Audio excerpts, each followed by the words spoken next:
Assalamualaikum warahmatullahi wabarakatuh. Alhamdulillahilladzi bini'matihi tatimmus shalihat. Segala puji bagi Allah, dengan nikmatnya kebaikan-kebaikan menjadi sempurna. Salawat serta salam semoga senantiasa tercurah kepada teladan abadi kita, Nabi Muhammad Sallallahu Alaihi Wasallam, yang telah mengerjakan kita bagaimana menjadi manusia yang memiliki martabat dan juga akhlak. Hadirin yang dirahmati Allah, dulu para ulama sering membahas tentang watak dasar nafsu. Nafsu itu ibarat anak kecil. Kalau kita turuti terus, dia akan terus meminta. Kalau tidak dididik, dia akan merusak. Namun tantangan menahan nafsu di zaman kita sekarang, yaitu era digital ini, punya tingkat kesulitan yang berbeda.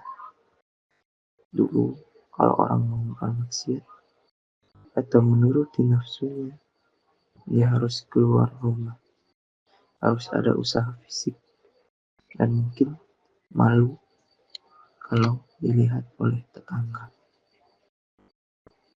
Tapi sekarang pintu kamar bisa dikunci rapat, lampu dimatikan, tapi di dalam genggaman tangan kita seluruh isi dunia yang baik maupun yang buruk terbuka lebar. Inilah yang saya sebut sebagai jihad di balik layar. Teman-teman dan jemaah sekalian, ada tiga pintu utama di mana nafsu seringkali menjebak kita di dalam dunia digital. Pertama, nafsu penasaran. Pernahkah kita niat buka HP hanya untuk melihat jam atau membalas satu pesan WA? Tapi tiba-tiba tanpa kita sadar, kita sudah menghabiskan 1 jam menonton video pendek yang tidak ada manfaatnya. Itulah nafsu. Nafsu digital itu adalah haus akan hal baru. Algoritma media sosial saat ini dirancang untuk membuat kita ketagihan ingin menonton video tersebut lagi. Hati-hati, waktu yang terbuang sia-sia itulah bagian dari tipu daya. Rasulullah SAW bersabda, di antara tanda baiknya Islam, seseorang adalah meninggalkan hal yang tidak bermanfaat baginya. Hadis riwayat Tirmidzi. Kedua, nafsu pandangan yang tak terkendali.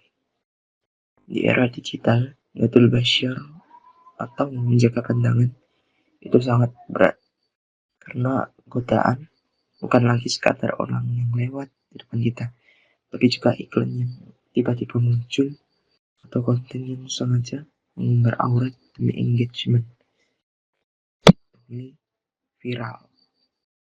Mungkin orang lain tidak tahu apa yang kita tonton, mungkin tidak ada jejak di riwayat pencarian karena kita pakai incognito mode ataupun kita hapus historinya. Tapi ingatlah, Allah berfirman dalam surah Al-Mu'minun, Dia Allah mengetahui pandangan mata yang khianat dan apa yang disembunyikan oleh hati. Ketiga, nafsu pengakuan. Media sosial seringkali menjadi panggung bagi nafsu keakuan kita. Kita pasti dianggap paling sukses, paling bahagia, ataupun paling soleh. Di sisi lain, saat melihat orang lain lebih sukses, nafsu hasad ataupun dengki kita muncul. Kita jadi tidak bersyukur atas nikmat yang Allah beri karena sibuk membandingkan hidup kita sendiri dengan potongan klip ataupun hanya sebagian dari hidup orang lain saja, tidak keseluruhannya. Lalu bagaimana solusinya? Apakah kita harus membuang HP kita? Tentu enggak. HP adalah alat, dia bisa menjadi saksi yang memberatkan kita di akhirat, ataupun justru menjadi ladang amal jariah. Pertama, yaitu niatkan sebagai ibadah. Sebelum buka HP, baca basmalah, ingatkan diri apa yang kita lihat. Sekarang dicatat oleh malaikat. Kemudian, kendalikan algoritma di media sosial. Jangan biarkan algoritma yang mengatur Anda, tapi Anda yang mengatur algoritma tersebut. Seperti memfollow akun-akun yang mengajak pada kebaikan. Lalu sehingga muncul di beranda itu ada hal-hal yang baik, bukan hal negatif. Lalu puasa gadget, yaitu sediakan waktu sehari di mana kita benar-benar lepas dari HP.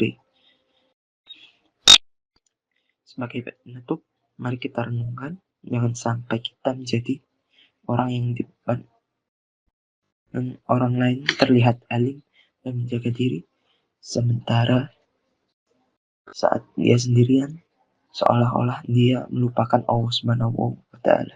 Semoga Allah menjaga hati kita, menjaga pandangan kita, dan menjadi jari jemari kita sebagai saksi pembela. Aqulu qawli hadza wastaghfirullah li wa lakum. Assalamualaikum warahmatullahi wabarakatuh.